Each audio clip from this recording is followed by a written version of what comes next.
Day here in the Let's Make Food from Food Kitchen, and today we are tackling stuffing. And I am going to make a sourdough stuffing. This is one of my boulets. Long story, we very rarely waste sourdough bread in this house.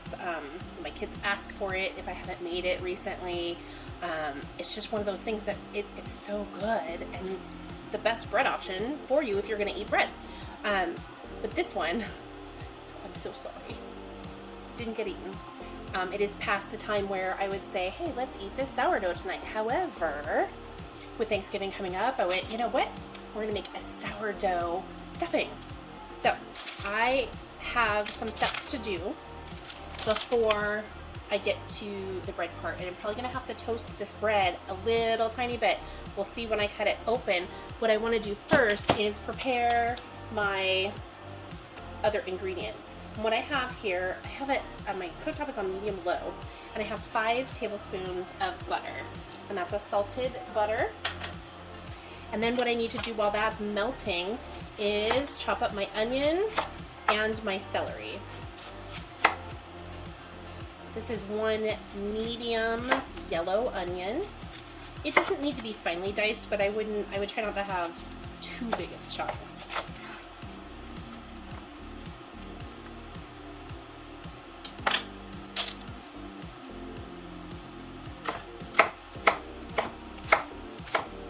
All right, I'm going to scoop that aside.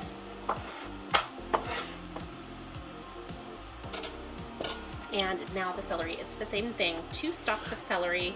We're gonna chop it up. And I cut these into strips first to give me smaller pieces.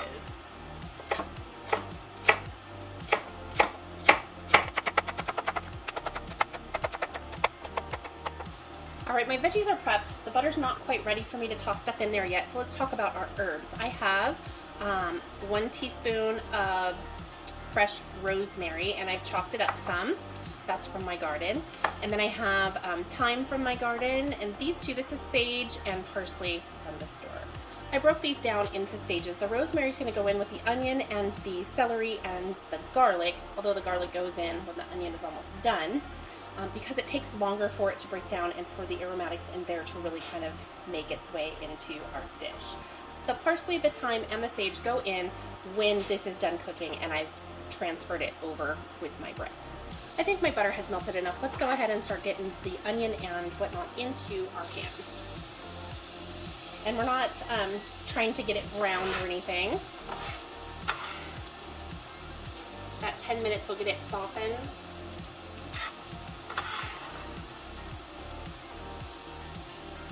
There we go. That's in. I'm going to go ahead and toss in my rosemary. And then I just want to give it a quick stir.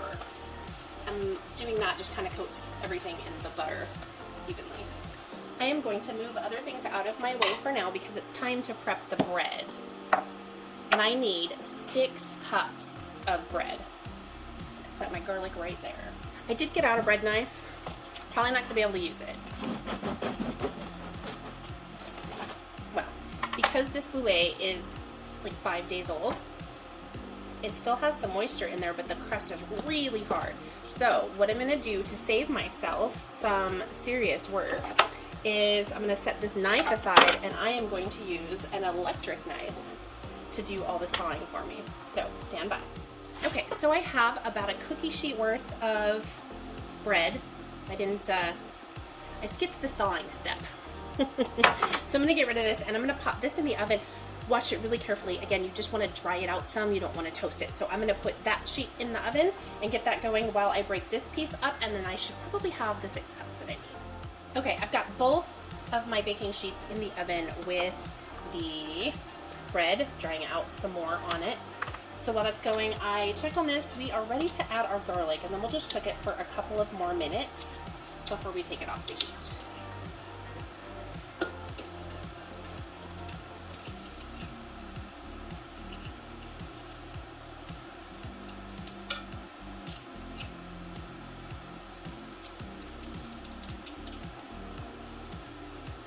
All right, garlic's in. We're gonna stir it up.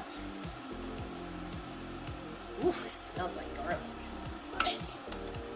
Okay, I am satisfied with this mixture's consistency. I'm gonna just turn this off and just let it sit there until I am ready to add it. So once my bread is dried, I'll bring it back over and we will continue on. Okay, both of them have dried out enough, and I'm just going to put my bread in here and get my rough measurements. There's 4-ish. Put those in my bowl. And hopefully this will be 2 more cups. If it's not, we'll just make some adjustments. Oh yeah, easily. So we have closer to 7 cups, and that's perfectly fine with me, and here's why. When you have bread and you're doing your measurements, there's a lot of airspace in between, and I'm not smashing it down, so roughly. Let's go with roughly. I'm gonna get rid of this because my hands are full. Okay, so what's next? We have our bowl of bread, and I have about 1/2 teaspoon of salt, and I'm just gonna spread it on there. And this is to taste. You don't have to salt it at all if you don't want to. There's already salt in the butter. Breads and pastas can really suck that salt and flavor. So the next thing I want to do is take my mixture of onions and celery and garlic and the rosemary and just pour it right on in there. Try to get every little bit. These cast iron skillets are heavy. Okay, that's good. Flinging food again. All of my herbs are gonna go in now. Whatever's left. Sage, thyme. Have a little extra thyme. I cut too much, and it's okay because in this house it won't go to waste. Okay, I'm just gonna give that a little toss. So, what's left? We gotta give it some moisture. Have my chicken broth. Link for that will be down below. If you are a vegetarian, just use vegetable broth. No big thing. If you want to try and use turkey drippings, if you're not using it for gravy, use that. It's up to you. You might not use the full 1.5 to 2 cups. You just want to get the bread moist, not soaked, just moist. And so what you want to do is drizzle it. This is the tricky part because you don't want to get too much in one little section and then have soaked bread. And if you don't have enough, then your stuffing's dry. Now, that brings us to, wait, are we making stuffing? Are we putting it in a bird? Well, no, not. So that technically makes this dressing. That's the difference between dressing and stuffing, is one's in the bird, that's the stuffing. The easiest, obviously, way to remember that is stuffing goes in the bird. Dressing goes on the side, around it, in a separate bowl, however you want to serve it, that's dressing. So there you go. Just gonna keep going, and I just literally just do a little bit at a time. It seems like, oh gosh, Michelle, isn't that a little tedious? Well, it just takes a couple of minutes. It's not a big deal. I would rather do it this way and have it turn out than be like the super mush ball. It doesn't have to be sourdough. This is just what I'm using because it's made out of my house and I happen to have it. You can use a white bread, you can use a wheat bread, just whatever you like. And just make sure that it's dried out, and if it's not, toast it just like I did. So I'm just gonna kind of feel around some of these pieces. It's feeling like I think it's really good. Let me see if I can show you. I'm not sure I'm gonna do this. And get you to, because you can't feel it. There's nothing squishing out of there. I think that's the best way. I can hear it, but it's moist, but not soaked. So that's it. I'm gonna get out a baking dish. My oven is still going at 350, and then I will be right back. Okay, I have a large baking dish. Additional butter, there's about 3 more tablespoons, and then I have a lid for this baking dish, which is something you'll need. If you don't have a lid, use foil. So what I'm gonna do is just get everything into, I'll turn it this way. Go, try to make it so you can see all this deliciousness come pouring on out of here. And make sure you get all the stuff that sticks to the side in there. I think I need a spatula. All right, now that I'm better equipped for the job. There we go. I think I end up doing a lot of extra dishes because I just use what I already have in my hand instead of grabbing the tool that's the most appropriate. But honestly, it doesn't really bother me that much, so. All right, there we go. Although I do wish I had a dishwasher in here. And by dishwasher, I don't mean my 2 hands. Okay, that's in. And now we are going to just add some dots of butter all over the place.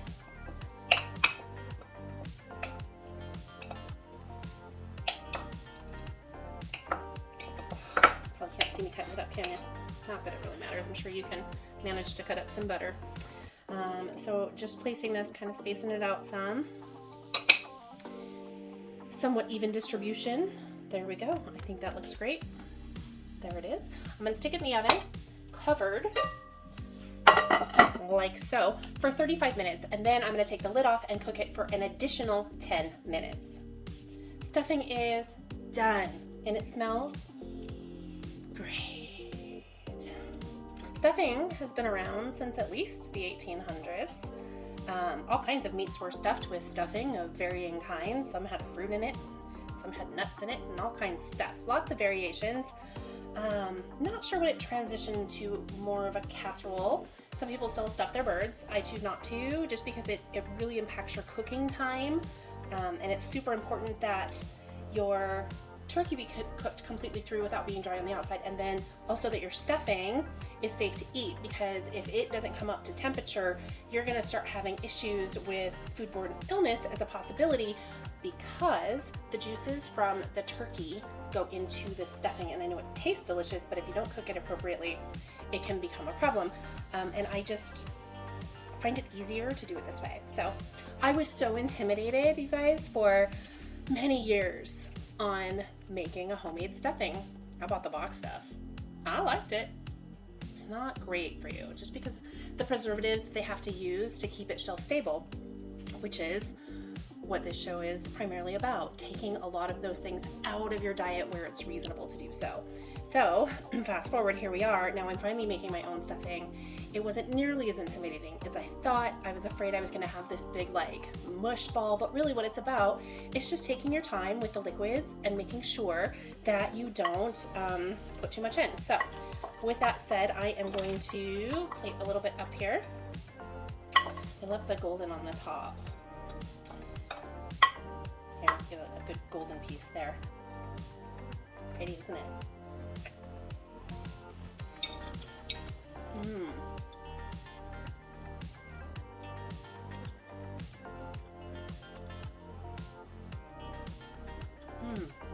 This is the first time I've done it with my own sourdough bread, because I just started making it about 1.5 years ago, and I didn't make it last year with sourdough.